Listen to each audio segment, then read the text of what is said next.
It's just a compass, right?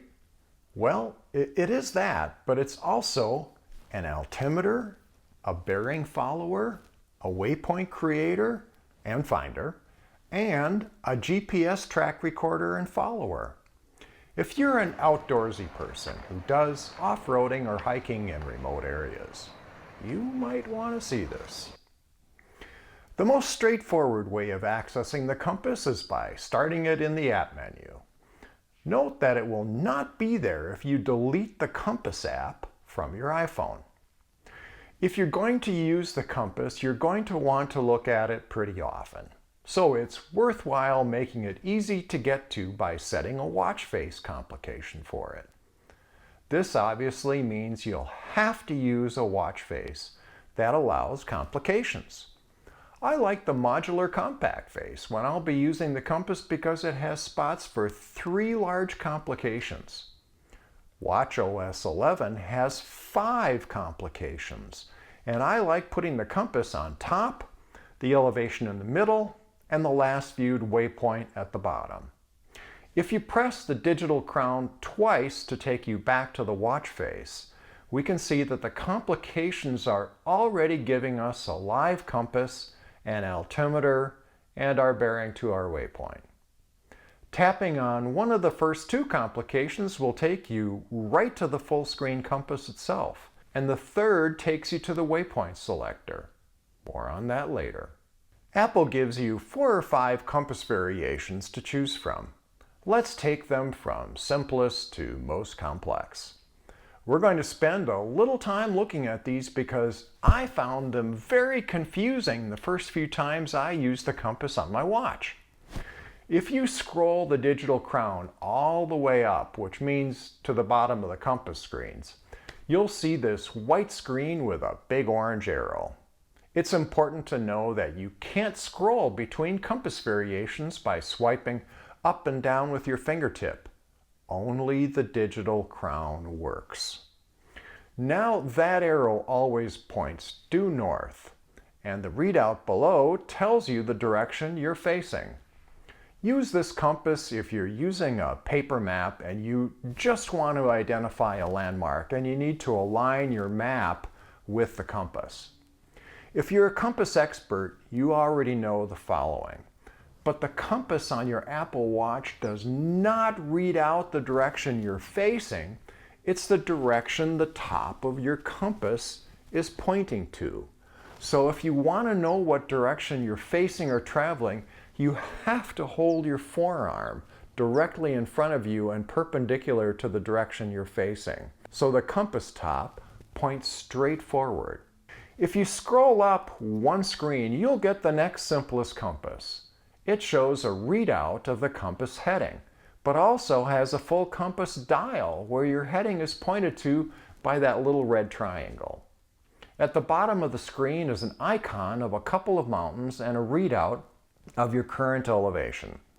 It also shows waypoints and what direction they're in with a colored dot in the inner black ring. A waypoint is just a location where the GPS coordinates are saved in the watch. You can't tell how far away the waypoint is from looking at the compass, just what direction it's in. If you spin around until the waypoint is at the top of your compass, then you're headed right for it. So you might be thinking to yourself, well, Kurt, how do I get these waypoints?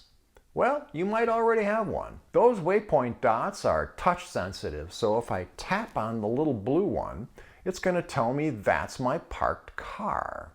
At the bottom of that screen is a select button, and if you tap it, a waypoint target compass will appear, which will show you what direction to head to find your car and how far away it is. When you get to it, you'll get a haptic and a ding to tell you that you've arrived at your car, and it will send you back to the main compass screen. So there you go. That's how you find your car with your Apple Watch compass.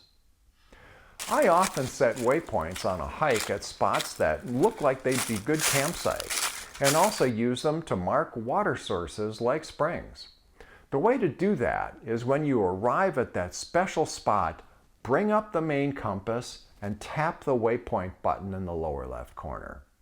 This takes you into the Create Waypoint menu, and from there you can change the name, the symbol, the color of the waypoint. By the way, the color you set the waypoint to will be the color of the dot in the compass ring, so this can be useful to identify waypoints. When you're all done, tap on the check mark in the upper right corner and it'll take you back to your compass, which should be showing your new waypoint as a new dot on the inner ring. But, you ask, what about that waypoint symbol? Where does that come in? Scroll down on the digital crown a few times until the radial compass appears. It looks like a bullseye. Continue to scroll down until it won't go any further and all your waypoints within 12.5 miles will show up. Each of the thin rings is a distance from you, and you can see how far away the outer ring is by scrolling the digital crown. If you continue to scroll up, you'll zoom in until you max out at 330 feet total range, and your waypoints within that range inside the radar effect will show up with their symbols. One last trick with this compass. Tap the elevation at the bottom of the screen or use the finger double tap, and the compass will tilt back, giving you a 3D-like view. Your waypoints will also grow what Apple calls pillars, the sticks that look like a lollipop handle. Their length will be proportional to the elevation of the waypoint. The higher the waypoint, the higher the pillar. Very cool. To return to the regular compass view, double tap or tap the elevation button again. If you want to see all your available waypoints by name from any of the compasses, tap the Info button, the eye in the upper left. Scroll down to Waypoints and tap that. You'll see one or two categories of waypoints.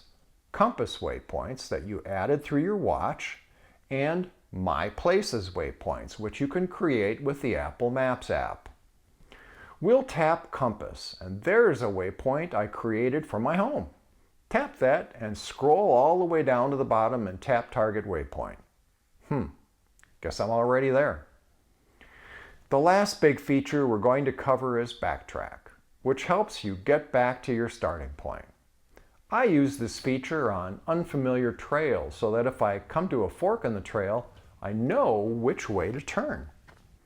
The most important thing to learn about Backtrack is you have to turn it on before you begin your hike or bike ride, unless you're in a remote area and you start a workout, such as hiking or cycling, which is supposed to start it automatically if the feature is enabled. I assume remote area means no Wi-Fi, but I can't say that for sure. You could turn it on later if you forget, but it will only guide you back to where you turned it on. The way you do this is from the compass screen, tap the white Backtrack button in the lower right corner. Note that Apple changed this icon at some point. It used to be two footprints, but now it looks like an S-shaped line with dots at each end. Anyway, that'll bring up this confirmation screen where you tap Record Path. That'll take you back to the compass screen, but you'll notice the Backtrack button is now red. That indicates that recording is on. As you travel, the path you've been going will appear as red lines on the compass. When you get to the point where you're ready to turn around, tap the red Backtrack button again and tap Retrace Path. That'll take you back to the compass screen where you'll notice two things have changed. Both the Backtrack button and your path are now colored green. That confirms you're in Retrace Path mode. Keep the green line coming out of the center of the middle white dot in front of you, and you'll be on the path back to where you started. If you want, you can zoom in or out using the digital crown to see more or less of the path back. When you're all done, tap the green Backtrack button again and tap Delete Path. Two more features we'll cover quickly. The first is using bearings to help you keep headed in the general direction of your goal. Tap the iInfo button on any of the compass screens and scroll down to the bearing button and tap it.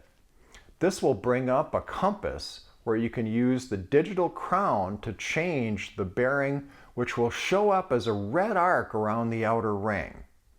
The numerical bearing will show up in red in the lower left corner. When you've dialed in the bearing you want to follow, tap the check mark icon.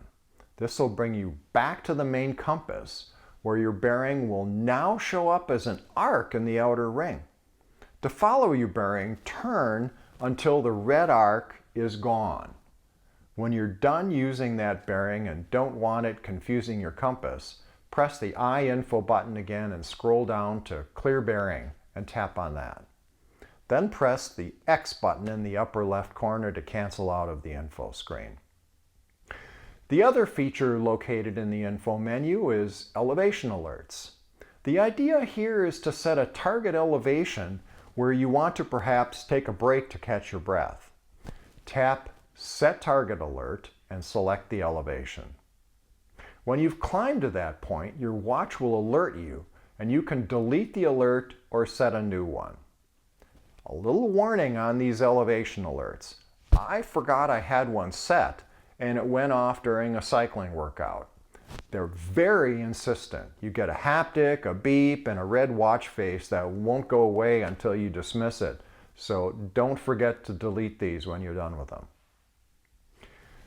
watchOS 10 gave us the Smart Stack, which gives us another way of accessing the compass.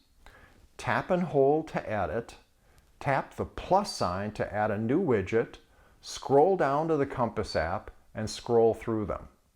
The first one is interesting, a linear compass that reminds me of the old dashboard units. Let's put the parked car in the stack so it's always accessible. We'll go back to the watch face, then bring up the Smart Stack. Scroll down and there's our parked car finder. There's a watch setting that you might want to change from the default if you're going to use the compass app for navigation. Return to clock. It's under Settings, General, Return to Clock, Compass. You can customize the Return to Clock setting to keep it visible for longer, or enable the Return to App setting so that while you're backtracking, the compass will be shown whenever you raise your wrist. Well, that's all the secrets of the Apple Watch Compass app.